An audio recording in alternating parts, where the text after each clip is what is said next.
आज की कहानी एक जापानीज मूवी है जिसका नाम है साइबर्ग शील्ड।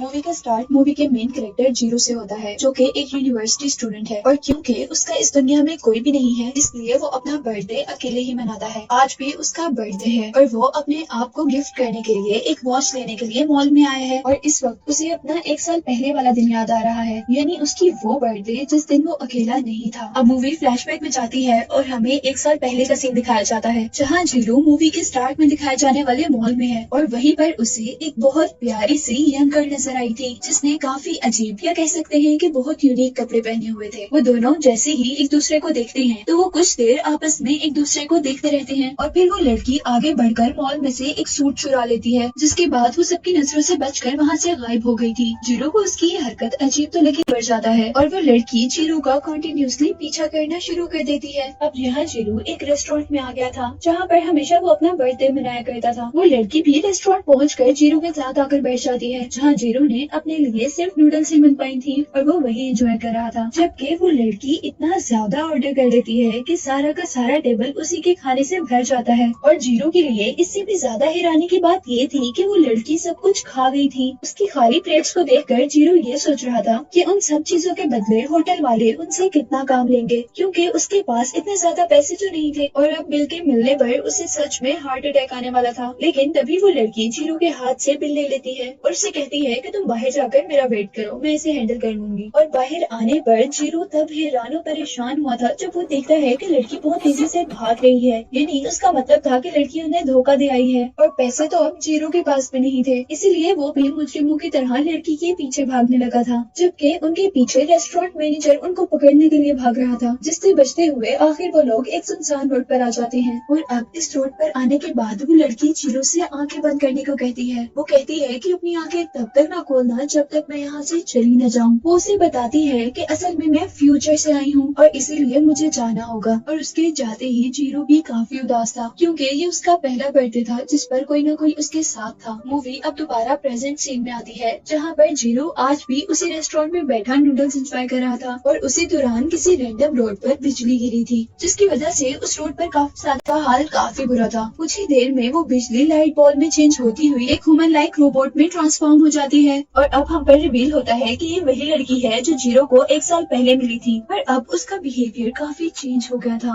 वो किसी रोबोट की तरह चलती हुई रोड से स्ट्रीट पर आती है, जहाँ पर कुछ चोर अपना चोरी किया हुआ सामान बांट रहे थे और उसे देखते ही चोर उसके इर्द गिर्द जमा हो जाते हैं। और फिर जैसे ही उन्हें रियलाइज होता है कि या तो ये लड़की नहीं है और अगर लड़की है तो बहुत अजीब है, क्योंकि वो अपनी आंखों को अजीब तरह से घुमा रही थी। तभी अचानक वो लड़की उस आदमी को पकड़ लेती है जो उससे चोरों का लीडर लग रहा था और बहुत ही जोर से वो उसे हवा में उड़ाते हुए एक दीवार पर गिराती है और साथ ही वो उसके दूसरे दोस्त को भी पंच करती है, जो पहले की तरह अपने साथी के साथ जाकर गिरता है। यहाँ पर अब तीसरा आदमी अपने आप को रेसलर समझकर उससे लड़ने के लिए तैयार हुआ था, लेकिन लड़की का एक ही पंच उसे भी गिरा देता है। अब वो लड़की सीधा चलते हुए एक शॉपिंग मॉल तक जाती है, जबकि हम देखते हैं कि उसे रोड पर चलते हुए ट्रैफिक की कोई परवाह नहीं थी। वो मॉल में जाकर एक सूट चुराती है, पर पहले की तरह छुप कर नहीं, बल्कि वो स्टैचू समेत उस सूट को वहाँ से लेकर जा रही थी। और जिस किसी ने भी उसे रोकने की कोशिश की थी तो उसने अपनी आईज से करंट निकालते हुए उन्हें बेहोश कर दिया था। और इसके बाद हम देखते हैं कि वो लड़की उस रेस्टोरेंट में जीरो के पास जाती है, जिसे देखकर जीरो को अपनी आंखों पर बिलीव ही नहीं हो रहा था। वो बहुत ज्यादा खुश था, लेकिन अब उसे वो लड़की अजीब लगी थी, क्योंकि वो लड़की उसके लिए किसी अजीब रोबोट की तरह गाना गा रही थी और साथ ही साथ रोबोट की तरह ही सर हिला रही थी। जीरो उसे हैरानी से देखता जा रहा था और जीरो की हैरानी वो लड़की ही खत्म करती है जब वो लड़की जीरो का सर केक में डाल देती है और उसके बाद उसके सारे फेस पर सेलिब्रेशन ड्रिंक ऐसे गिराती है जैसे वो उसका मुंह धोने जा रही हो।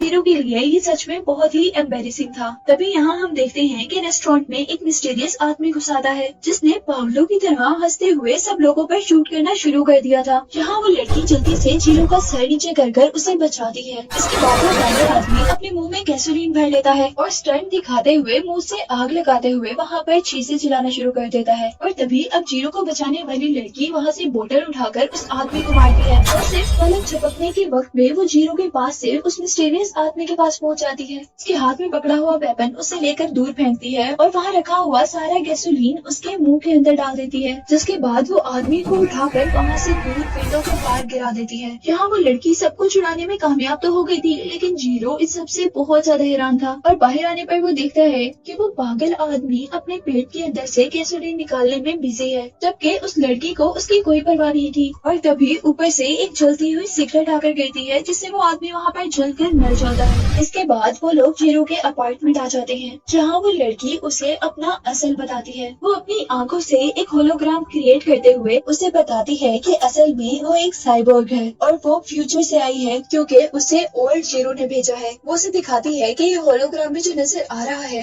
वो तुम्हारा फ्यूचर है और यहाँ पर एक बहुत ही बुरा डिजास्टर आने वाला है, जिसके नतीजे में तुम पैरालाइज हो जाओगे और तुम्हें इस डिजास्टर से बचाने के लिए ही फ्यूचर से मुझे ओल्ड जीरो ने तुम्हारे पास भेजा है। इसके बाद हम देखते हैं कि रोबोट उसके हर काम में हेल्प करती है, जिस तरह उसके लिए खाना बनाती है। और जब अगले दिन जीरो यूनिवर्सिटी जा रहा होता है तो उसका फ्रेंड उसे बताता है कि हमारी क्लास जल्दी है और हम लेट हो रहे हैं, जिस पर वो साइबोर्ग उसे उठाकर बहुत तेजी से भागना शुरू कर देती है। वो उसे लेकर इतनी तेज भाग रही थी कि लग रहा था कि साइड पर जितनी भी चीजें हैं वो स्लो मोशन में चल रही हैं। और उस साइबोर्ग ने कुछ ही देर में जीरो को क्लास में पहुंचा दिया था। इसके बाद हम देखते हैं कि रात में वो साइबोर्ग जीरो के फ्रेंड के साथ पार्टी कर रही थी। सब लोग उसे अल्कोहल पीने पर फोर्स करते हैं और एक ही बार अल्कोहल पीने पर उसके अंदर की फंक्शनिंग खराब हो जाती है और उसका सारा रिपोर्टिंग फॉर्म बाहर निकलने लगता है। वो कभी अपनी आई ब्लिंक करती है तो उसमें से करंट निकलते हैं और जब दूसरों को देखती है तो वहाँ पर होलोग्राम शुरू हो जाते हैं और जैसे ही लड़का उस होलोग्राम के आगे हाथ करता है तो उस लड़के को भी करंट लग जाता है। और इसके बाद हम देखते हैं कि अब वो साइबोर्ग अपनी नेक इस तरह रोटेट करती है जैसे वो कोई घूस हो। यहाँ सब लोग उसके इस काम से बहुत ज्यादा डर गए थे, इसीलिए जीरो उसे लेकर वहाँ से चला जाता है। नेक्स्ट सीन में हम देखते हैं कि जीरो जहाँ पर पार्ट टाइम जॉब करता था वो साइबोर्ग को अपनी हेल्प के लिए वहाँ पर ले आता है और यहाँ साइबोर्ग बच्चों से चीजें चुरा कर खा रही थी और उसी दौरान अब उसे फील होता है कि यहाँ पर कोई मुश्किल में है। और हम देखते हैं कि एक ट्रक वाला अपने फोन की वजह से बहुत बेध्यानी से ट्रक चला रहा था, जबकि उसके ट्रक के बिल्कुल सामने एक बच्चा आ गया था, जिसे आकर अब वो साइबोर्ग बचाती है। और उसे बचाने के बाद अब वो वापस होटल में इस तरह आई थी जैसे कुछ भी ना हुआ हो। अब जीरो जैसे जैसे उस साइबोर्ग के साथ रह रहा था उसे उस साइबोर्ग से प्यार होता जा रहा था। वो उसे एक असल लड़की समझता था। वो लड़की जीरो की हर मुश्किल में मदद करती है। जिस तरह अब हम देखते हैं कि जीरो के कुछ डॉलर जमीन पर गिर जाते हैं और उसके ऊपर आकर एक बस खड़ी हो जाती है और वो पावरफुल साइबोर्ग जीरो के लिए उस बस को अपने हाथों से उठा लेती है और उसको पढ़ाने के लिए भी अपनी आइस का प्रोजेक्टर यूज करते हुए उसकी सारी प्रॉब्लम सॉल्व कर देती है। यहाँ जीरो भी उसका एक लड़की की तरह ही ख्याल रख रहा था। वो उसे सोने के लिए अपना बेड देता है, लेकिन वो लड़की तो रात को सोती ही नहीं थी, बल्कि वो तो दूसरों की मदद करने के लिए जाया करती थी। और आज भी जब वो सुबह वापस आती है तो उसका पूरा मुंह ब्लैक डस्ट से कवर था। जीरो के पूछने पर वो कुछ भी नहीं बताती, लेकिन हमें पता चलता है कि यहाँ एक बिल्डिंग में आग लग गई थी, जहाँ से इस साइबोर्ग ने सारे लोगों को बचा लिया था। अब वो साइबोर्ग जैसे ही जीरो के पास आती है तो वो उसे कहती है कि तुम्हें एक मरतबा अपने होम टाउन चले जाना चाहिए, नहीं तो तुम्हें पूरी जिंदगी इस बात का रिग्रेट रहेगा। और उसकी ये बात सुनकर उसे रोना आ जाता है और वो उसे बताता है कि मेरा होम टाउन एक डिजास्टर में तबाह हो गया था। और अब वो साइबोर्ग जीरो का फ्यूचर रिग्रेट दूर करने के लिए उसे टाइम ट्रैवल के जरिए उसके होम टाउन ले जाती है, जहाँ जीरो ये देखकर हैरान था कि उसका होम टाउन बिल्कुल वैसा ही है जैसा उसे याद था। वो लोग एक जगह से दूसरी जगह जा रहे थे, जबकि रास्ते में जीरो देखता है कि यहाँ पर कोई फेस्टिवल मनाया जा रहा था और उसे वो सारे फेसेस याद थे जो वो अब देख रहा था।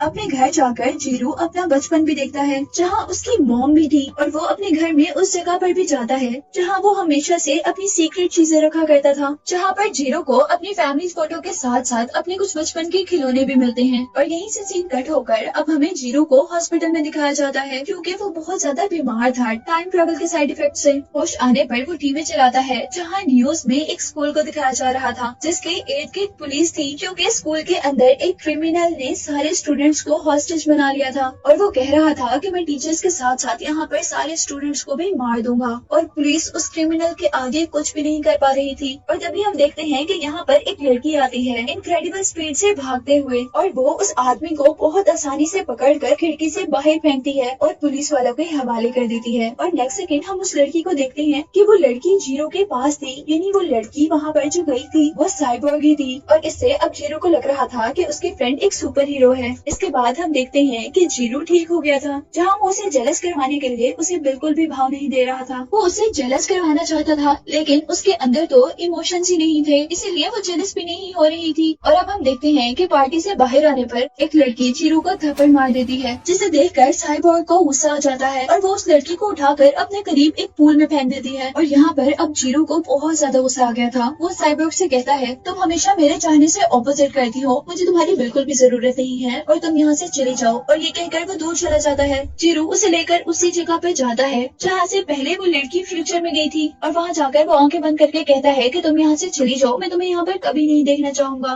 लेकिन उसके जाने के बाद अब जीरो उसे बहुत ज्यादा याद करता था। जीरो को वो सब बातें याद आती थी जब वो उसकी केयर किया करती थी, जो कि जीरो को बहुत पसंद था, क्योंकि जिंदगी में पहली बार कोई था जो उसकी केयर कर रहा था। और अभी जीरो अपने घर के सामने का एक बिलबोर्ड पढ़ रहा था, जहाँ पर वो साइबोर्ग उसके लिए एक मैसेज लेकर गई थी। जीरो ये सोच कर खुश हो रहा था कि कोई तो था जो उसकी केयर करता था। ये सोचते हुए भी उसकी आंखों में आंसू आ रहे थे कि उसी दौरान उसका अपार्टमेंट जोर जोर से हिलने लगता है और वहाँ मौजूद सारी चीजें जमीन पर गिरने लगी थी। और ये सब अर्थक्वेक के रिजल्ट में हो रहा था। जीरो खौफ से अपनी अपार्टमेंट के विंडो से बाहर देखता है, जहाँ सारी की सारी बिल्डिंग्स एक एक कर गिरती जा रही थी। और इसी दौरान जीरो का अपार्टमेंट भी टूटने लगा था। इवन जहाँ वो खड़ा था वो जमीन भी बहुत से हिस्सों में डिवाइड हो गई थी, और यहाँ उसके अपार्टमेंट की सीलिंग भी उसके ऊपर गिरने वाली थी कि तभी साइबर की एंट्री होती है। वो गिरते हुए जीरो को कैच कर लेती है और खुद वो जीरो के ऊपर होकर उसके ऊपर गिरने वाली सारी चीजों से उसे बचा लेती है। जीरो नोटिस करता है कि वहाँ पर सारी बिल्डिंग्स खाक का ढेर बन गई थी। जीरो जल्दी से साइबर को हग करता है। वो साइबर को अपने पास देखकर इस मुश्किल में भी रिलैक्स फील अभी भी टला नहीं था। शहर में हर चीज तबाह हो चुकी थी। लोग अपनी जान बचाने के लिए इधर से उधर भाग रहे थे, जबकि वहाँ मौजूद हर चीज, बिल्डिंग्स, मार्केट्स सब खत्म हो गया था। साइबर गर्ल जीरो की जान बचाने के लिए उसे वहाँ से ले जाकर भागती है, और जीरो के लिए वो उसके सामने आने वाली हर मुश्किल को खत्म करते हुए आगे बढ़ती है। यहाँ जितनी भी चीजें उसके सामने आकर गिरती हैं या उसके रास्ते में गिरती हैं, तो साइबर उसे अपने बाजू का यूज करते हुए या तो तोड़ देती है या तो वहाँ से दूर फेंक देती है। और तभी अचानक एक बहुत तेजी से चलता हुआ ट्रक उनकी तरफ बढ़ रहा था। साइबर गर्ल के पास वहाँ से आगे बढ़ने का टाइम नहीं था, इसीलिए वो जल्दी से जीरो को वहाँ से आगे फेंक देती है। लेकिन उसकी रिजल्ट में वो ट्रक साइबर गर्ल को आगे लगाता हुआ बिल्डिंग में धंस जाता है। और यहाँ अब जीरो को लग रहा था कि वो लड़की मर गई है, लेकिन असल में वो एक्सीडेंट भी उसे मार नहीं पाया था, बल्कि वो बच गई थी। उसने अपनी पावर्स का यूज करते हुए ट्रक को रोक दिया था, और अब वो ऐसे जीरो के पास चलकर आ रही थी जैसे उसे कुछ भी ना हुआ हो। जीरो खुशी से उसे गले लगा लेता है, लेकिन फिर साइबर गर्ल अपने एडवांस सिस्टम से रियलाइज करती है कि उनके पीछे वाली बिल्डिंग गिरने वाली है। उसे फील हुआ था कि उसके पास इतना वक्त नहीं है कि वो जीरो को लेकर वहाँ से भागे, इसीलिए वो जीरो को दूसरी तरफ फेंकते हुए खुद वहाँ रुक जाती है और बिल्डिंग उसके ऊपर गिर जाती है, जिसकी वजह से वो सारे मलबे में दब गई थी। जबकि जीरो दूर जाकर एक कार पर गिरा था। जीरो अब साइबर गर्ल को देखने के लिए उसके पास जाना चाहता था, लेकिन इससे पहले कि वो एक इंच भी हिलता, जमीन वहाँ से दोबारा हिलने लगती है, यानी यहाँ पर दोबारा अर्थक्वेक आ गया था। इस तरह टूट गई थी जैसे जमीन के दरवाजे खुल गए हों, और अब जीरो भी उस जमीन के अंदर जाने वाला था। लेकिन तभी वो अपने आप को बचाने के लिए जमीन का एक किनारा पकड़ लेता है। जहाँ अब हैरानी की बात ये थी कि इतने स्वेयर एक्सीडेंट के बाद भी साइबर गर्ल मरी नहीं थी। और जैसे ही वो साइबर गर्ल होश में आती है तो वो रियलाइज करती है कि जीरो अब मुश्किल में है। वो अपनी सारी ताकत का इस्तेमाल करते हुए अपनी ऊपर से रॉक्स को दूर करती है, पर उसके रिजल्ट में उसकी पूरी बॉडी अब टूट गई थी। जहाँ जीरो भी अब अपनी मदद नहीं कर पा रहा था, वो गिरने ही वाला था, पर जल्दी से साइबर गर्ल उसे जाकर बचा लेती है और ऊपर खींच लेती है। जीरो एक मिनट के लिए तो उसे देखकर बहुत ज्यादा खुश होता है, लेकिन जैसे ही वो उसकी हालत देखता है तो उसे भी बहुत अफसोस हुआ था, क्योंकि साइबर गर्ल बहुत ज्यादा डैमेज हो चुकी थी। यहाँ अभी भी बहुत ज्यादा खतरा था और साइबर गर्ल उसे वहाँ से दूर जाने को कहती है, लेकिन जीरो वहाँ से भागने से इनकार कर देता है। और इस बात पर वो लड़की, वो साइबर गर्ल पहली मर्तबा मुस्कुराती है। वो लड़की अब जीरो से कहती है कि मुझे पहली बार पता चला है कि किसी को प्यार करने का मतलब क्या होता है। उनकी इन्हीं बातों के दरमियान में अर्थक्वेक दोबारा आ जाता है और जमीन बहुत तेजी से हिलने लगी थी। जहाँ साइबोर्ग गर्ल अब जल्दी से जीरो को ऐसी जगह फेंक देती है जहाँ पर डेंजर का चांस थोड़ा कम था और फिर हमें दिखाया जाता है कि वहाँ पर रात हो गई है और अर्थक्वेक भी आखिर खत्म हो गया है। हम देखते हैं कि साइबोर्ग गर्ल की बहुत ज्यादा हेल्प की वजह से जीरो सही सलामत था, लेकिन वो कंटिन्यूसली साइबोर्ग गर्ल को ढूंढ रहा था। वो हर जगह साइबोर्ग गर्ल को ढूंढता है। जहाँ रॉक्स उठाते उठाते उसे उसका एक हाथ नजर आता है और जीरो अब उसे खींचकर बाहर निकालता है और अब वो उसे गले लगाकर जोर जोर से रोने लगा था। उस वक्त बारिश हो रही थी पर जीरो को कोई परवाह नहीं थी। वो कंटिन्यूसली साइबोर्ग गर्ल को जगाने की कोशिश कर रहा था, जिसने जीरो को बचाते हुए अपने आप को सेक्रीफाइस कर दिया था। सीन कट होता है, दिखाया जाता है जहाँ जीरो अब काफी बूढ़ा हो चुका है और हम पर जल्द ही ये भी रिवील होता है कि 10 साल की लंबी रिसर्च के बाद जीरो ने साइबोर्ग गर्ल को दोबारा पा लिया था और उसने साइबोर्ग गर्ल को दोबारा बनाने के बाद उसकी मेमोरी भी रिस्टोर कर ली थी और अब वो दोनों एक दूसरे के साथ रहा करते थे। इस वक्त साइबोर्ग गर्ल जीरो से कहती है कि वो अभी भी उससे प्यार करती है, जिस बात पर और जीरो स्माइल करता है। वो लोग आज भी जीरो की बर्थडे एक साथ मना रहे थे, जहाँ वो गर्ल पहले की तरह जीरो का फेस केक पर जोर से मारती है। यहाँ हम देखते हैं कि वो साइबोर्ग और जीरो दोनों सनसेट एंजॉय कर रहे हैं। उन दोनों ने एक दूसरे का हाथ पकड़ा हुआ था और ये जीरो की जिंदगी का लास्ट और खूबसूरत मोमेंट था, क्योंकि इस सब के बाद वो मर जाता है। अब मूवी में दोबारा काफी साल गुजर जाते हैं और हमें एक हाई स्कूल को दिखाया जाता है जहाँ पर काफी सारे स्टूडेंट्स हैं और स्कूल में एक स्टूडेंट अपनी फ्रेंड को बताती है कि उसने स्कूल म्यूजियम में बिल्कुल तुम्हारे जैसा एक रोबोट देखा है, यानी जैसी वो लड़की है वैसा ही उसने रोबोट म्यूजियम में देखा है। वो दोनों मिलकर म्यूजियम जाती हैं, जहाँ जीरो के साथ साथ उसका बनाया हुआ साइबोर्ग भी म्यूजियम में स्टोर किया गया था। वो लड़की ये देखकर हैरान थी कि ये स्टेचू सेम उस जैसा कैसे हो सकता है। जिसके बाद हम उस लड़की को एक ऑक्शन में देखते हैं, जहाँ उसने जीरो के अपने जैसे बनाए हुए बहुत से साइबोर्ग्स में से एक साइबोर्ग खरीद लिया था। अब इसके बाद वो लड़की उस साइबोर्ग की मेमोरीज जिसे जीरो ने बनाया था और जिसके अंदर जीरो की पास्ट की मेमोरीज थी, वो मेमोरीज एक्सपीरियंस करती है। ये सब एक टेक्नोलॉजी की हेल्प से हो रहा है कि वो किसी और की मेमोरीज अपने दिमाग में देख सकती है। जिस सबको देखकर वो बहुत ज्यादा एक्साइटेड हो गई थी और अब वो उन सबको देखकर डिसाइड करती है कि वो टाइम ट्रेवल से पास्ट में जाएगी। उससे साइबोर्ग वहाँ पे गई थी। यानी मूवी के स्टार्ट में जो हमें लड़की दिखाई जा रही थी, जिसे देखते ही जीरो को उससे और उसे जीरो से प्यार हो गया था, ये वही लड़की थी और वो टाइम ट्रेवल से ही पास्ट में गई थी। पर वो लड़की उसे अपनी फीलिंग्स इसलिए नहीं बता पाई थी क्योंकि वो जानती थी कि हर हाल में उसे वहाँ से वापस जाना होगा। इसीलिए उस दिन उस लड़की ने जीरो को आंखें बंद करने का कहा था ताकि वो उसकी उदासी ना देख सके और हमने देखा था कि वो रोते हुए वहाँ से चली गई थी। और फिर अब इसके बाद हमें वो सीन दिखाया जाता है जहाँ पर डिजास्टर के बाद साइबोर्ग मर गई थी, जो साइबोर्ग जीरो की नेक्स्ट बर्थडे पर आई थी। और जब जीरो साइबोर्ग को गले लगाकर रो रहा था तो यहाँ पर हम दोबारा उस लड़की को आते हुए देखते हैं, जिसे देखकर हमें पता चला था कि उस दिन उस लड़की ने अपनी फ्यूचर दुनिया में वापस ना जाने का फैसला किया था, यानी वो अपनी फ्यूचर दुनिया में वापस नहीं गई थी और वो उस दिन दोबारा जीरो से मिली थी क्योंकि उसने हमेशा जीरो के साथ रहने का डिसाइड कर लिया था, जिसे वो हमेशा से प्यार करती थी। और यही दिखाते हुए हमें ये मूवी एंड हो जाती है। Agar Apko Mira Explanation. Passand Ayaho like share and subscribe. Thank you for watching. Bye.